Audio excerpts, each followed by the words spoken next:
exprimer aujourd'hui mon plaisir de pouvoir vous faire part des positions sur lesquelles j'ai travaillé en tant que rapporteur pour avis de la Commission des finances sur ce projet de loi de finances rectificative de la sécurité sociale.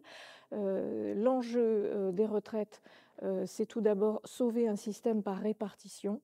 C'est notre système actuel qui fait que les actifs sont ceux qui contribuent à verser la pension des retraités. Ce système par répartition est un enjeu important puisqu'il s'agit d'une solidarité intergénérationnelle. Donc, c'est l'enjeu à préserver dans ce système. Oui, on aurait pu choisir d'augmenter les cotisations, mais ça baisserait le pouvoir d'achat de chacun.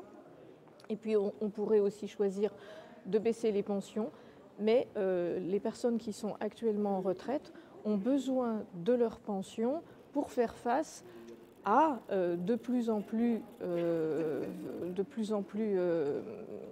conséquemment à faire face à leurs dépenses pour financer leur dépendance. Dans les mesures qu'on essaye d'encourager, il y a le fait d'accompagner tous les métiers pénibles, faire en sorte que celui qui est déjà usé par son travail avant l'âge d'ouverture des droits puisse partir un peu plus tôt. Favoriser la natalité. Il faut absolument que les mères, les mamans, ne soient pas pénalisées parce qu'elles ont des enfants. Il faut au contraire les encourager. Donc il y a plusieurs mesures pour faire en sorte que cet écart de pension qu'on constate aujourd'hui entre les hommes et les femmes, qui est de l'ordre de 20 à 30%, c'est quand même très conséquent. On va essayer avec ce système, cette réforme, de réduire l'écart de pension entre les hommes et les femmes. J'aurai une attention également sur la retraite des élus des petites communes.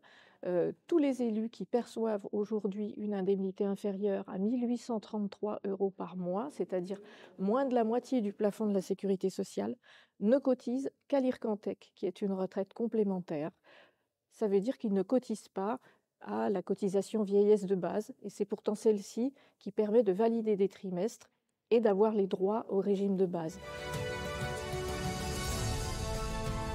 Si on arrêtait la réforme aujourd'hui, eh bien, toutes les injustices que nous sommes en train de rectifier au travers du texte, on les perdrait aussi.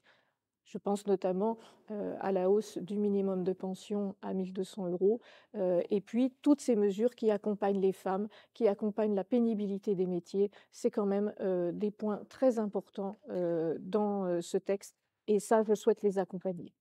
Merci.